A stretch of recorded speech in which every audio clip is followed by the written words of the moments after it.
तो चलिए class 10th के लिए इलेक्ट्रिसिटी चैप्टर की जो NCERT एक्सरसाइज है वो शुरू करते हैं। पहला क्वेश्चन कहता है a piece of wire of resistance R is cut into 5 equal parts. यानी कि एक वायर है जिसका पूरी का रेजिस्टेंस R है और उसको 5 बराबर बराबर पार्ट्स में डिवाइड कर दिया गया है।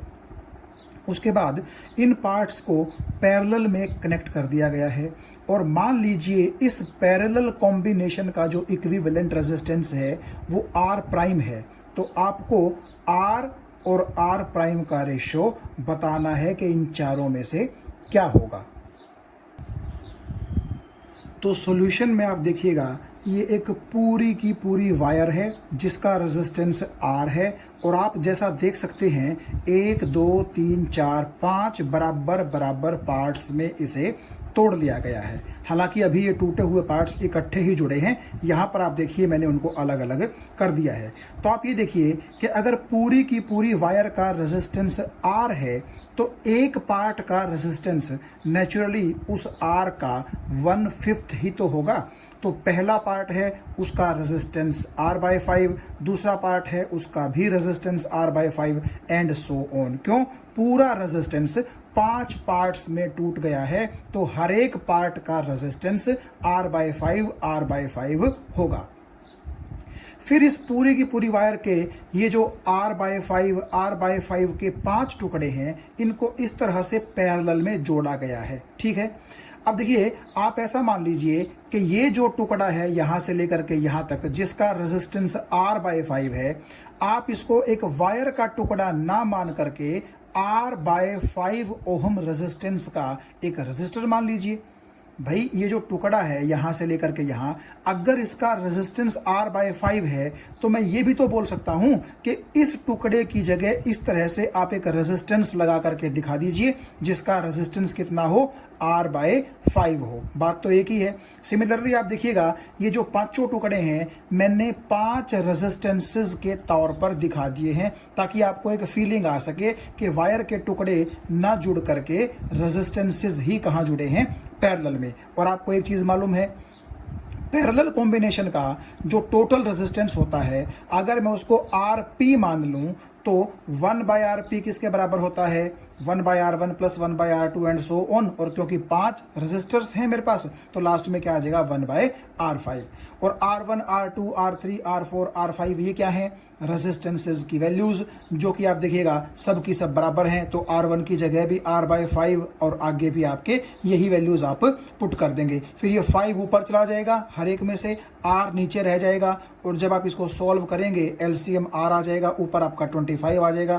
तो 1/RP 25/R के बराबर हो गया। अब RP क्या है, RP है इन पांचों का पैरेलल कॉम्बिनेशन का इक्विवेलेंट रेजिस्टेंस, जो कि स्टेटमेंट के अकॉर्डिंग क्या कहा गया था कि आप उसको R प्राइम मानिए यानी कि R डैश मानिए।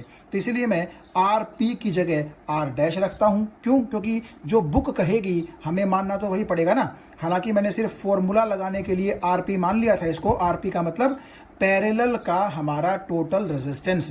तो क्योंकि वो R प्राइम मानना था, R डैश मानना था, तो आप यहां से भी वो मान सकते हैं या लास्ट में RP को R डैश के बराबर पुट कर दीजिए।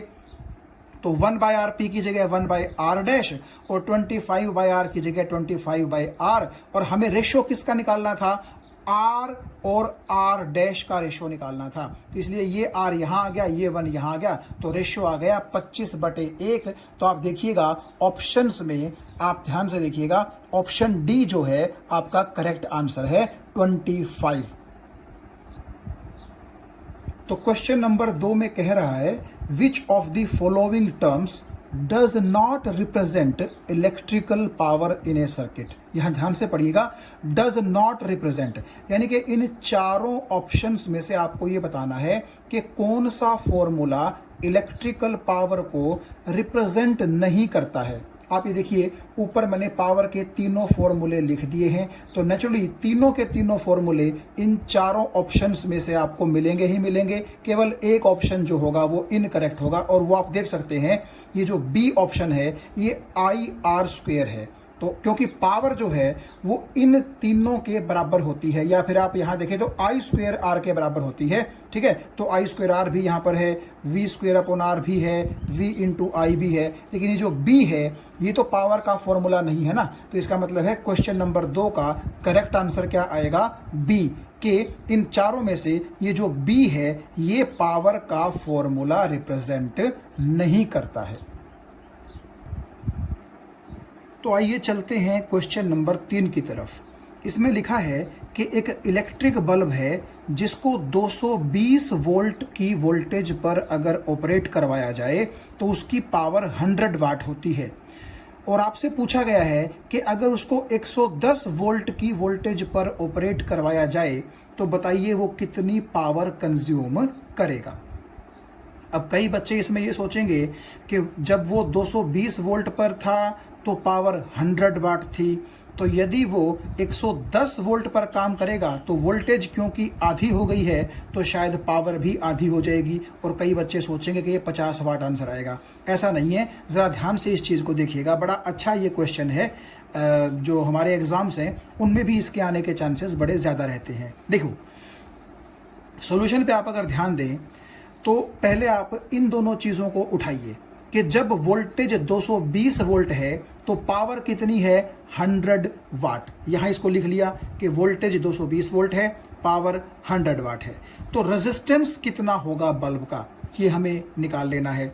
हमारे पास पावर का फॉर्मूला होता है वी स्क्वेयर अपॉन आर, तो इस फॉर्मूले का यूज़ करके आप जब रेजिस्टेंस निकालेंगे तो वो आ जाएगा 484 ओहम्स। वैसे तो पावर के 3 फॉर्मूले हमारे पास होते हैं, लेकिन हम वही फॉर्मूला यूज़ करेंगे जिस फॉर्मूले के अकॉर्डिंग हमें चीज़ें दी गई हैं। तो क्योंकि P is equal to V square upon R में हमारे पास V भी है, हमारे पास P भी है, तो V और P हमारे पास हैं, R यहाँ से निकल जाएगा। ठीक है, तो यहाँ से रेजिस्टेंस ऑफ बल्ब आ गया 484 ओहम्स। अब देखिएगा ये तो हो गया सिनेरियो नंबर 1। सिनेरियो नंबर 2 में क्या कहा गया है कि उसको 220 नहीं बल्कि अब की बार 110 वोल्ट की वोल्टेज दी गई है। तो अब बताइए पावर कितनी होगी, यानी कि जब वोल्टेज आपकी 110 वोल्ट है तो हमें पावर पता करनी है कि कितनी होगी। लेकिन आप एक चीज़ देखो, बल्ब तो पहले भी वही था और बल्ब इस केस में भी वही है। इसका मतलब ये हुआ कि अगर पहले बल्ब का रेजिस्टेंस 484 ओहम था तो इस केस में भी बल्ब का रेजिस्टेंस क्या चेंज कर जाएगा, नहीं, सेम ही तो रहेगा। तो यहाँ पर हमने क्या किया, जो पावर निकालनी है हमने सेम वही फॉर्मूला यूज़ करेंगे जो पीछे यूज़ किया था हमने यहाँ पर। लेकिन यहाँ क्या है, हमारे पास अब V है यानी कि 110 वोल्ट, और हमें पावर कंज्यूम्ड निकालनी है तो ये हमारे पास नहीं है, लेकिन R हमारे पास है जो हमने पीछे से यहाँ निकाला था। तो अगर आप इस फॉर्मूले का यूज़ करेंगे P is equal to V square upon R, तो वी स्क्वेयर का मतलब है V इंटू वी यानी कि 110 गुना 110, क्योंकि इस बार 110 वोल्ट की वोल्टेज पर वो बल्ब ऑपरेट कर रहा है, और रेजिस्टेंस ये हो गया 484। तो जब आप इसको सॉल्व करेंगे तो आंसर कितना आ जाएगा, 25 वॉट्स। इसका मतलब है आप अगर क्वेश्चन 3 को ध्यान से देखें तो ये डी ऑप्शन जो है 25 वॉट्स, ये आपका करेक्ट आंसर रहेगा। ठीक है, तो जो बच्चे सोच रहे थे कि वोल्टेज आधी होने से पावर भी आधी हो जाएगी और 50 वॉट आंसर आएगा, तो वो आंसर गलत है। पावर बेसिकली आप ये मान के चल लीजिए कि 1/4 हो जाएगी, और 100 का 1/4 कितना होता है, 25। तो आंसर हमारा 25 आएगा। देखिए आप इस फॉर्मूले के अकॉर्डिंग वैसे भी देख सकते हैं कि अगर मैं वोल्टेज को आधी कर दूंगा तो क्योंकि वोल्टेज का स्क्वायर है तो आधी का स्क्वायर कितना हो जाएगा, 1/4।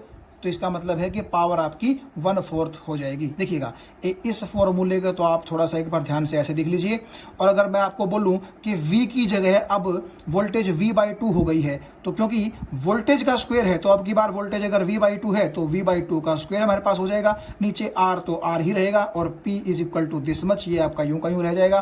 तो आप देखिएगा ये जो V/2 है तो 1/2 का स्क्वायर कितना होता है, 1/4 ही तो होता है, और ये V का स्क्वायर आपका V स्क्वायर हो जाएगा और नीचे R का R बच जाएगा। यानी कि पहले पावर आपकी V स्क्वायर बाय R थी, तो अब की बार पावर आपकी V स्क्वायर बाय R की 1/4 टाइम हो चुकी है, और नेचुरली 100 का 1/4 50 नहीं होता, कितना होता है, 25। तो आपका आंसर कितना आएगा, 25 वॉट आएगा। तो आप ये ध्यान रखिएगा कि यहाँ पर जो पावर है वो 1/4 क्यों आई है? क्योंकि पावर वोल्टेज के स्क्वायर पे डिपेंड करती है, और अगर वोल्टेज को आप आधा कर देंगे तो 1/2 का स्क्वायर 1/4 हो जाएगा, इसीलिए पावर का आंसर हमारे पास ये आएगा। तो इसका मतलब ये है कि अगर आप उस बल्ब को 220 वोल्ट पर ऑपरेट करवाओगे तो उसकी पावर कितनी है? 100 वाट।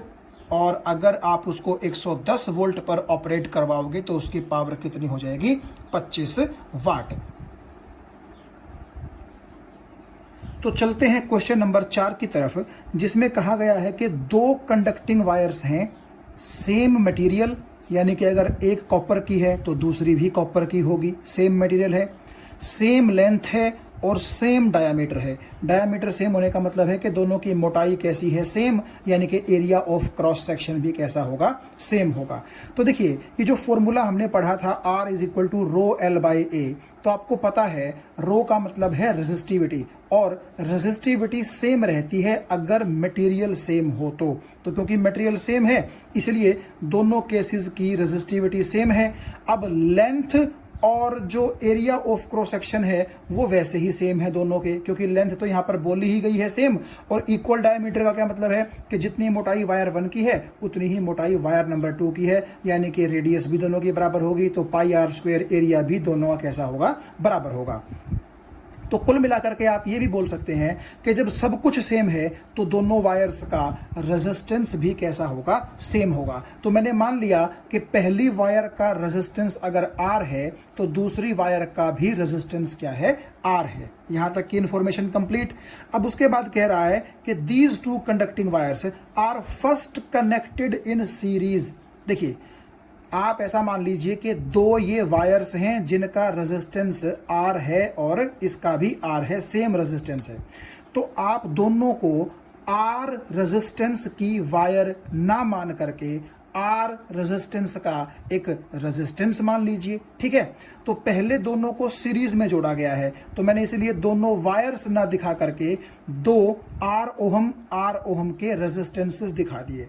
तो अगर उनको सीरीज में जोड़ा गया है तो टोटल रेजिस्टेंस कितना हो जाएगा? 2R का। इसका मतलब क्या होगा कि दोनों वायर्स को अगर आप सीरीज में जोड़ दें तो उनका टोटल रेजिस्टेंस कितना होगा? 2R होगा। और फिर कह रहा है कि then they are connected in parallel. तो जब उनको सीरीज में जोड़ा गया था तो रेजिस्टेंस कितना हो रहा था दोनों का? कुल मिलाकर के 2R। और अगर दोनों को पैरेलल में जोड़ा गया है तो आप ये देखिएगा, आपकी ये दोनों वायर्स जो है मैंने 2 रेजिस्टेंसेस के तौर पर दिखा दी, तो पैरेलल कॉम्बिनेशन का टोटल रेजिस्टेंस कितना हो जाएगा? R/2। ये आप कैलकुलेट कर सकते हैं। और फिर क्या कहा है इसने? देखिएगा, they are in A circuit, उनको जो है एक बार सीरीज में और एक बार पैरेलल में जोड़ा गया है किसी सर्किट में, across the same potential difference.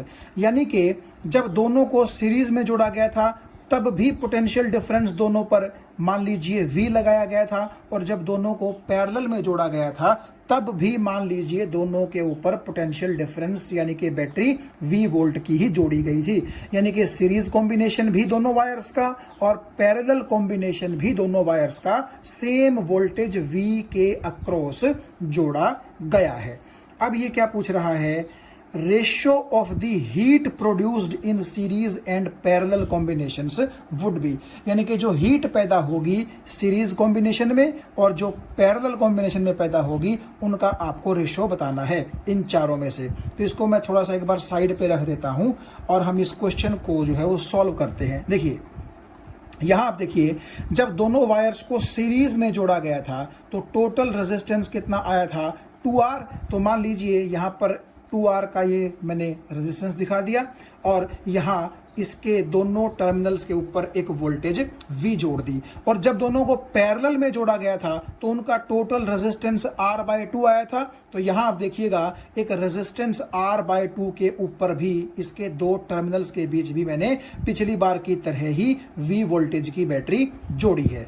तो आपको स्टेटमेंट ध्यान से समझ में आ गई होगी कि दोनों ये वायर्स थी, एक बार इनको सीरीज में जोड़ा गया, एक बार इनको पैरेलल में जोड़ा गया, और सीरीज वाले कॉम्बिनेशन पे भी और पैरेलल वाले कॉम्बिनेशन पे भी सेम पोटेंशियल डिफरेंस अप्लाई किया गया था। तो आप देखिएगा, अगर वोल्टेज V है और टोटल रेजिस्टेंस सीरीज में 2R है, तो IS का मतलब क्या होगा, करंट इन सीरीज। तो आप इस करंट की यहां से वैल्यू निकाल लीजिए। करंट होता है voltage by resistance, voltage V है, रेजिस्टेंस 2R है, तो ये आपके करंट की वैल्यू आ गई सीरीज कॉम्बिनेशन के लिए। सिमिलरली पैरेलल कॉम्बिनेशन में जो करंट है, मान लीजिए वो IP है, तो टोटल रेजिस्टेंस R/2 है, वोल्टेज आपकी V है, तो वोल्टेज बाय रेजिस्टेंस करके हमें क्या मिल जाएगा, पैरेलल कॉम्बिनेशन का करंट मिल जाएगा। तो अब एक चीज ध्यान से देखिएगा आप, हमने सीरीज कॉम्बिनेशन का करंट भी निकाल लिया, पैरेलल कॉम्बिनेशन का करंट भी निकाल लिया।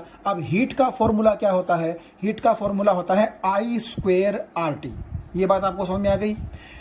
तो I² का यहां मतलब हो जाएगा करंट का स्क्वायर। देखिए सीरीज कॉम्बिनेशन के केस में करंट IS है, तो यहां पर IS का स्क्वायर आ जाएगा, और पैरेलल कॉम्बिनेशन के केस में करंट आपका कितना है, IP। तो जब आप पैरेलल की हीट निकालेंगे तो वहां पर किसका स्क्वायर आ जाएगा, IP का।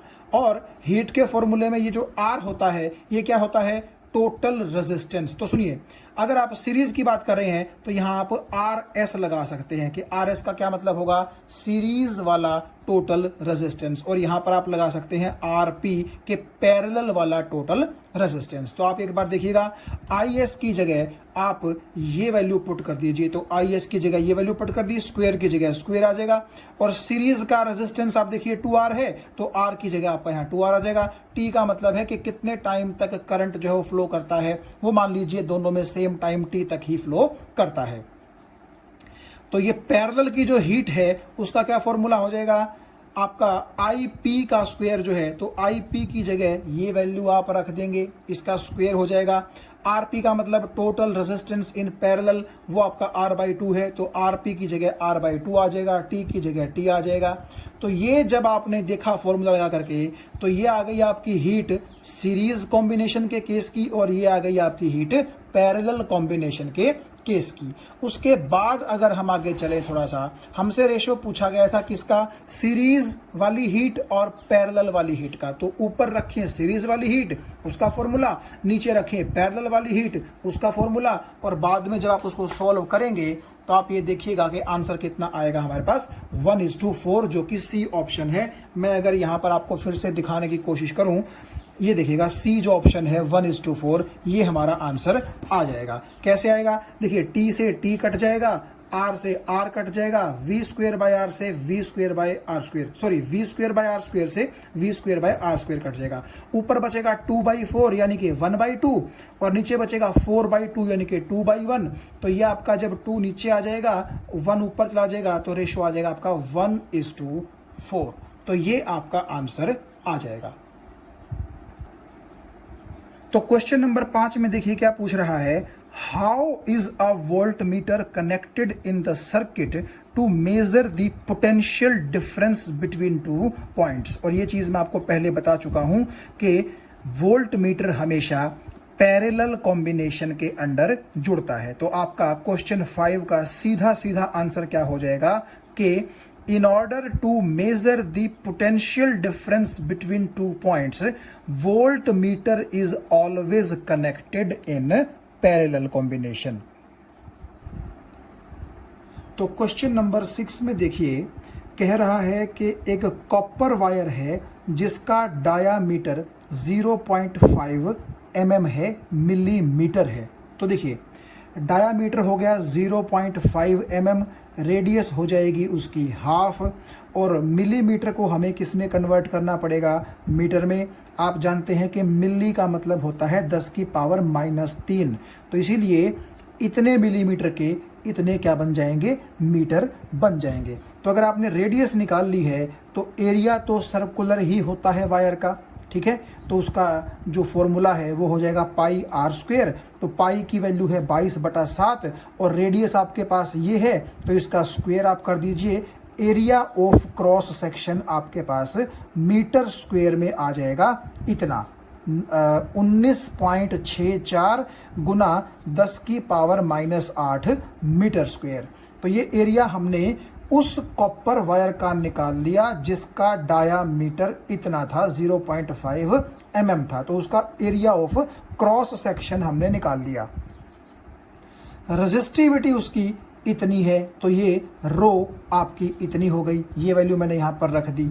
अब पूछ रहा है what will be the length of the wire, यानी कि हमने इस वायर की लेंथ निकालनी है, L निकालनी है, to make its resistance 10 ohm.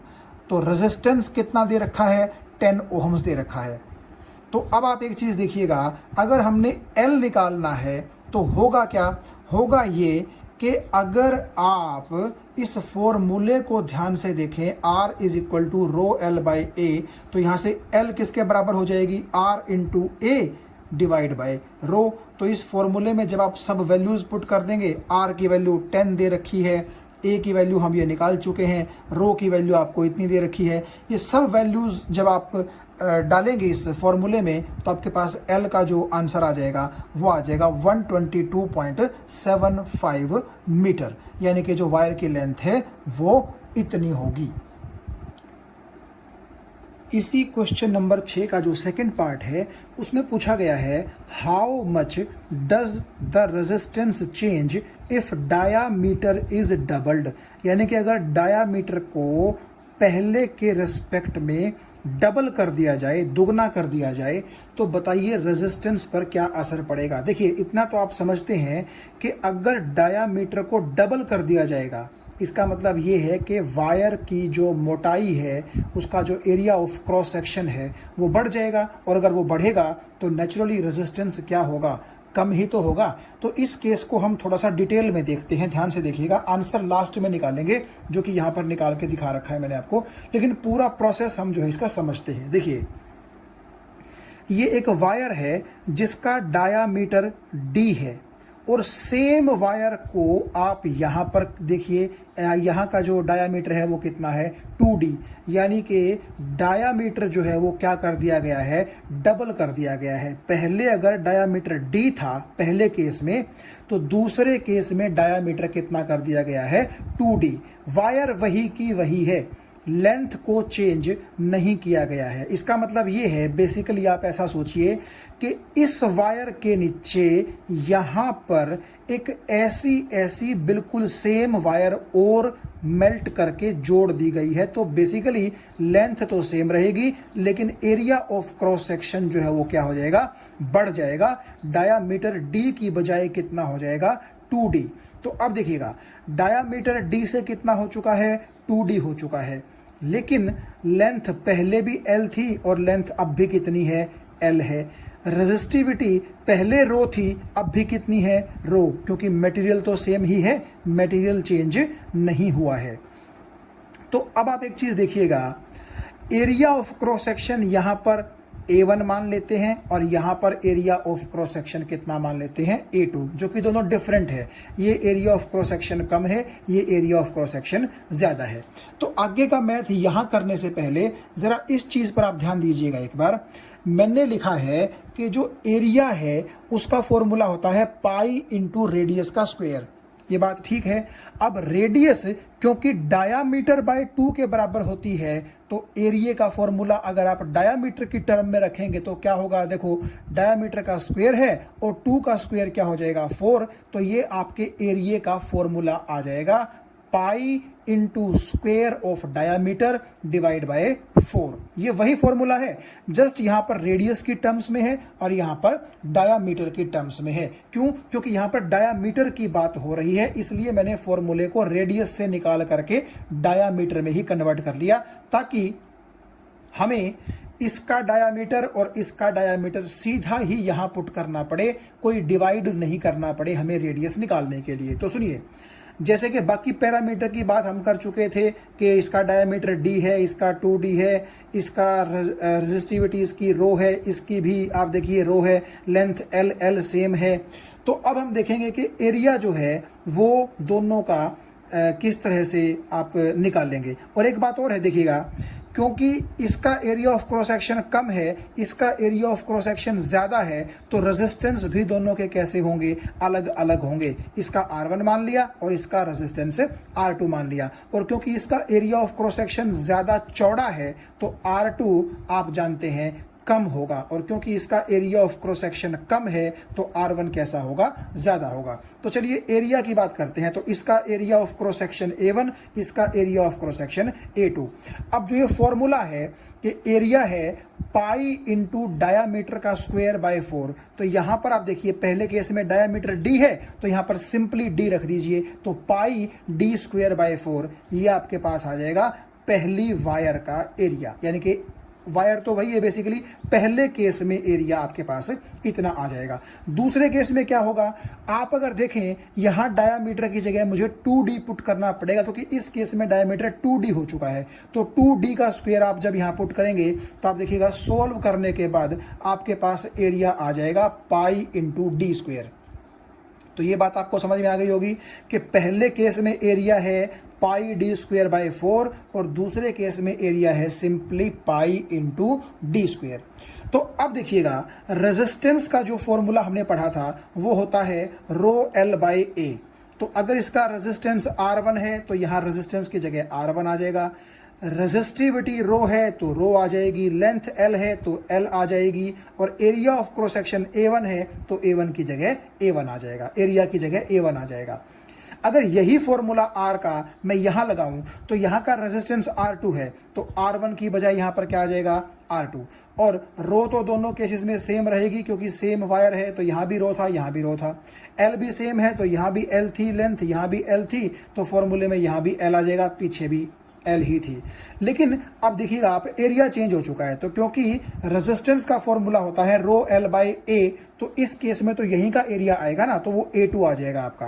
तो ये हो गया आपका पहले केस का रेजिस्टेंस, ये हो गया आपका दूसरे केस का रेजिस्टेंस। ये पहला केस, दूसरा केस क्या है, पहले केस का मतलब है ये वायर जो आप देख रहे हैं, और दूसरे केस का मतलब है जब इस वायर का एरिया क्या कर दिया गया है, डबल कर दिया गया है, जैसा कि क्वेश्चन में हमने देखा था। तो अब हमें रेजिस्टेंसेस का दोनों का रेशो ले लेना है, यानी कि R1 और R2 का रेशो। तो R1 की वैल्यू ये है, R2 की वैल्यू ये है, तो R1 R2 का जब आप रेशो लेंगे इस तरीके से तो आपके पास रेशो आ जाएगा सिंपली A2 बाय A1। आप ये देख सकते हैं, मैथमेटिक्स बड़ा आसान है।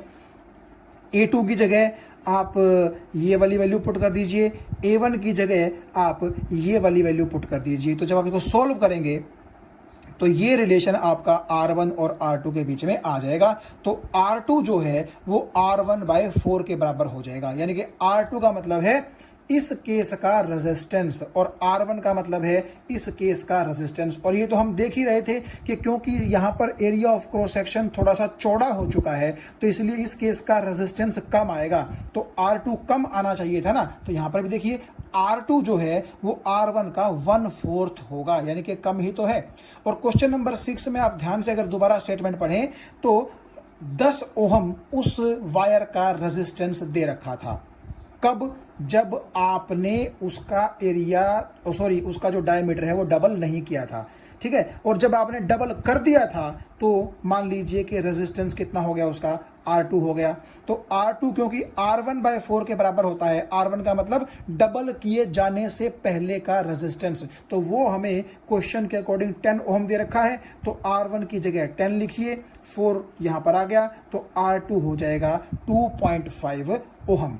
यानी कि आपके छठे क्वेश्चन में जिस वायर का जिक्र किया गया है उस वायर का रेजिस्टेंस 10 ओहम था, और अगर मैं उस वायर का जो डायामीटर है वो अगर मैं डबल कर दूं तो डबल करने के बाद सेकंड केस में जो रेजिस्टेंस आएगा जो कि कम आना चाहिए था वो 10 से कम यानी कि 2.5 ओहम आएगा। तो ये हमारा आंसर हो गया 2.5 ओहम्स। तो क्वेश्चन नंबर 7 में आप देखिएगा एक बेसिकली रेजिस्टेंस है, उस रेजिस्टेंस के ऊपर एक वोल्टेज जो है वो जोड़ दी गई है, और जब वोल्टेज को चेंज किया जाता है तो इसमें से फ्लो होने वाला करंट भी क्या करता है, चेंज करता है। ये रेजिस्टेंस जो है वो कांस्टेंट रहता है। सिर्फ बैटरी की वोल्टेज चेंज करने से सर्किट में फ्लो होने वाला करंट क्या करता है, चेंज करता है। और ये यहाँ पर एक आपको टेबल दी गई है जिसके अंदर ये बताया गया है कि कितनी वोल्टेज पर कितना करंट, फिर दूसरी बार जब आपने वोल्टेज चेंज कर दी तो उसके कोरस्पॉन्डिंग कितना करंट, एंड सो ऑन। तो बार बार अलग अलग वोल्टेज जब आपने यहाँ पर अप्लाई की है तो सर्किट के अंदर फ्लो होने वाले अलग अलग करंट की भी यहाँ पर वैल्यूज़ लिखी गई है। तो बेसिकली आई एम्पियर्स में है और वोल्टेज जो है वो वोल्ट्स में है। और आपको इस टेबल में ये दिखाया गया है कि कितनी वोल्टेज के लिए कितना करंट, कितनी वोल्टेज के लिए कितना करंट जो है वो रिकॉर्ड किया गया था। तो इस टेबल की हेल्प से आपने क्या करना है, एक तो वोल्टेज और करंट के बीच में ग्राफ प्लॉट करना है, जो कि मैंने यहाँ आपको प्लॉट करके दिखा रखा है। वैसे मैं आपको बता दूँ, आप अच्छे से इस ग्राफ को ग्राफ पेपर पर प्लॉट कीजिएगा, वो बड़ा अच्छा रहेगा। यहाँ पर तो मेरे पास ग्राफ पेपर नहीं था तो मैंने यहीं पर आपको समझाने के लिए इसको बना दिया है, समझ आप जाएंगे, लेकिन आप ग्राफ पेपर पर इसको बनाइएगा। दूसरा ये कहा गया है कि इस रेजिस्टेंस को आप कैलकुलेट कीजिएगा। तो देखिएगा हम इसमें किस तरह प्रोसीड करेंगे। देखिए आपने क्या किया, एक्स एक्सिस पे करंट ले लिया एम्पियर्स में और वाई एक्सिस पर आपने वोल्टेज ले ली वोल्ट्स में। तो ज़्यादा से ज़्यादा वोल्टेज आपके पास कितनी है, 13.2। तो यहाँ पर आप देखिए मैंने बिल्कुल इक्वल 13 निशान बना लिए हैं और 13 से जस्ट ऊपर आप समझ लीजिए 13.2 होगा। सिमिलरली करंट आप देखिएगा मैक्सिमम से मैक्सिमम मेरे पास 4 है, तो इसीलिए मैंने करंट वाली एक्सिस पर 4 इक्वल पार्टीशन कर लिए। तो देखिए वोल्टेज जब 1.6 वोल्ट है तो करंट कितना है, 0.5 एम्पियर। तो 0.5 का क्या मतलब होगा, 0 और 1 के बीच में होगा, ये 0.5 है।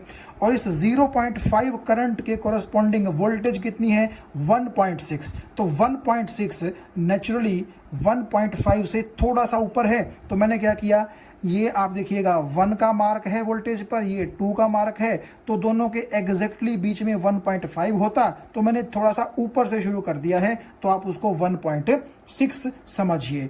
तो 1.6 वोल्टेज और 0.5 करंट दोनों जब मिलेंगे तो ये वाला आपका ग्राफ पर पॉइंट आ जाएगा। सिमिलरली कितनी वोल्टेज पर कितना करंट है, कितनी वोल्टेज पर कितना करंट है, ये ग्राफ आप आराम से प्लॉट कर सकते हैं। और जब सभी पॉइंट्स को आप मिलाएंगे तो एक स्ट्रेट लाइन आपके पास आ जाएगी। और ये मैं पहले भी बता चुका हूं कि वोल्टेज और करंट के बीच का ग्राफ कैसा होगा, स्ट्रेट लाइन होगा। हालांकि यहाँ ऐसा हो सकता है कि कोई एक आध पॉइंट या कोई 2 पॉइंट आपकी स्ट्रेट लाइन पर लाई ना करें, तो उनको आप छोड़ दीजिएगा कैलकुलेशन के लिए। ज़्यादातर पॉइंट्स जिस स्ट्रेट लाइन में आ रहे हैं उस स्ट्रेट लाइन को आप क्या मानिएगा, ग्राफ मानिएगा। तो ये ग्राफ आप बड़े आराम से प्लॉट कर सकते हैं, मैं ये मान के चलता हूं। अब देखिएगा ग्राफ जब आपने प्लॉट कर लिया तो आपने रेजिस्टेंस भी बताना है कि कितना रेजिस्टेंस है इस रेजिस्टर का। रेजिस्टर का मतलब है ऐसा डिवाइस जो रेजिस्टेंस इंट्रोड्यूस करता है, रेजिस्टेंस पैदा करता है। तो रेजिस्टेंस आप जानते हैं, मैंने आपको पहले भी बताया था कि जो वी आई ग्राफ होता है जिसमें वोल्टेज वाई एक्सिस पर हो और करंट एक्स एक्सिस पर हो, उस ग्राफिकल लाइन का आप क्या निकाल लें, स्लोप, यानी कि slope of V I graph ही आपको क्या देगा, रेजिस्टेंस देगा। देखिए तो स्लोप का मतलब होता है कि आपकी ग्राफिकल लाइन ने पॉजिटिव एक्स एक्सिस के साथ ये कितना एंगल बनाया है। मान लीजिए ये एंगल है थीटा, इस थीटा का आपको क्या लेना होता है, टेंजेंट लेना होता है। ठीक है, तो टेंजेंट थीटा आप सब जानते हैं परपेंडिकुलर बाय बेस के बराबर होता है, या आप वैसे भी देखिए कि स्लोप किसके बराबर होता है, परपेंडिकुलर बाय बेस। तो यहां पर जो ये बहुत सारी राइट एंगल्ड ट्रायंगल्स आपको दिखाई दे रही हैं, किसी भी एक ट्रायंगल को पकड़ के परपेंडिकुलर अपॉन बेस कर दीजिए, वही आपका क्या होगा, स्लोप, और वही आपका क्या होगा, रेजिस्टेंस होगा। ठीक है, पिछले वीडियोस में आप जाकर के देख सकते हैं कि क्यों आपका जो स्लोप है वी आई ग्राफ का वो रेजिस्टेंस देता है। मैंने पिछले वीडियो लेक्चर्स में जब मैं थ्योरी आपको पढ़ा रहा था वहां इसको अच्छे से मैंने आपको समझा दिया था। तो देखिएगा आप ऐसा कीजिए, मान लीजिए कि मैं ऐसा करता हूँ कि ये जो आप ट्रायंगल देख रहे हैं यहाँ पर ध्यान से देखिएगा, ये वाली जो ट्रायंगल है इस पॉइंट और इस पॉइंट के बीच में, देखिए ये एंगल आपको 90 डिग्री का नजर आ रहा है। तो इस ट्रायंगल में अगर ये एंगल थीटा है तो ये एंगल भी थीटा ही होगा। तो इस ट्रायंगल में आप क्या कीजिए, परपेंडिकुलर अपॉन बेस निकाल लीजिए। तो यहाँ से लेकर के यहाँ तक परपेंडिकुलर तो आपका होगा 3.4 वोल्ट, जो कि मैंने यहाँ पर लिख दिया, और बेस यहाँ से यहाँ होगा कितना, 1 एम्पियर, तो वो यहाँ लिख दिया। मैंने ये ट्रायंगल इसीलिए सिलेक्ट की थी क्योंकि यहाँ पर करंट 1 एम्पियर है और 1 से किसी चीज़ को डिवाइड करना बड़ा आसान होता है। तो वोल्ट बाय एम्पियर, क्योंकि रेजिस्टेंस होता है तो ये यूनिट आ जाएगी ओहम, और 3.4 बाय 1 तो ये आ जाएगा 3.4। तो कुल मिलाकर के ये जो रजिस्टर है इसका रेजिस्टेंस कितना है, 3.4 ओहम्स है। अगर आप चाहें कि इस ट्रायंगल से नहीं, हम तो किसी और ट्रायंगल से लेंगे, तो आप देखिएगा ये वाली ट्रायंगल आप कंसीडर कर लीजिए जो आपका इस पॉइंट और इस पॉइंट के बीच में है। ये एंगल आपको 90 डिग्री नज़र आ रहा है। तो देखिएगा परपेंडिकुलर यहाँ से लेकर के यहाँ तक, यानी कि यहाँ से लेकर के यहाँ तक ये 10 से थोड़ा सा ऊपर है, तो आप देखिएगा ये 10.2 है। तो आपकी वोल्टेज कितनी हो जाएगी, 10.2, और यहाँ से लेकर के यहाँ बेस आपका हो जाएगा 3 एम्पियर। तो 10.2 को जब आप 3 से डिवाइड करेंगे तब भी आपका 3.4 ओहम ही रेजिस्टेंस आएगा। तो ये ग्राफ प्लॉट कर लिया आपने इस टेबल की हेल्प से, और इस ग्राफ की जो लाइन है इसका आपने स्लोप निकाल लिया, वो आपको रेजिस्टेंस देगा जिसकी वैल्यू आ गई 3.4 ओहम्स। क्वेश्चन नंबर 8 में कहा गया है कि एक 12 वोल्ट की बैटरी को किसी अननोन रेजिस्टर के साथ जोड़ दिया गया है। ये देखिए ये 12 वोल्ट की बैटरी है और ये एक अननोन रेजिस्टर है जिसका रेजिस्टेंस हमें पता नहीं है।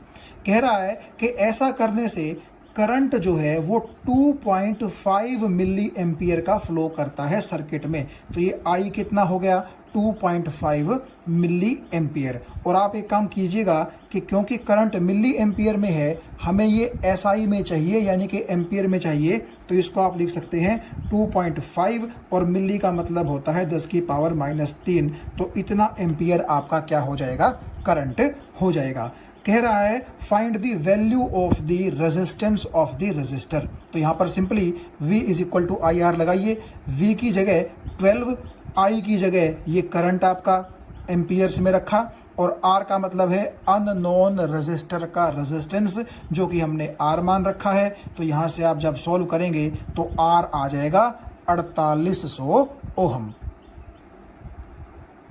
तो क्वेश्चन नंबर 9 आप अगर ध्यान से पढ़ें, 1, 2, 3, 4 और 5, ये 5 रेजिस्टेंसेस हैं जिनके साथ एक 9 वोल्ट की बैटरी जोड़ दी गई है, और ये सभी जो रेजिस्टेंसेस हैं ये सीरीज में हैं। तो पूछ रहा है कि 12 ओहम के रेजिस्टर से कितना करंट पास करेगा। ये देखिए ये 1, 2, 3, 4, 5, ये 5 के 5 रेजिस्टेंसेस सीरीज में हो गए, और ये 9 वोल्ट की बैटरी हमने इनके साथ क्या कर दी, जोड़ दी। तो क्योंकि सभी के सभी रेजिस्टेंसेस सीरीज में हैं, तो इनका जो टोटल रेजिस्टेंस आएगा वो कैसे आएगा, इन पांचों को सिंपली जोड़ दें, और जब आप जोड़ेंगे तो वो रेजिस्टेंस आएगा 13.4 ओहम, 13.4 ओहम। तो टोटल रेजिस्टेंस आपका आ गया 13.4 ओहम, और बैटरी कितने वोल्ट की है, 9 वोल्ट की। तो ओहम लॉ के अकॉर्डिंग करंट किसके बराबर हो जाएगा, वोल्टेज बटे टोटल रेजिस्टेंस।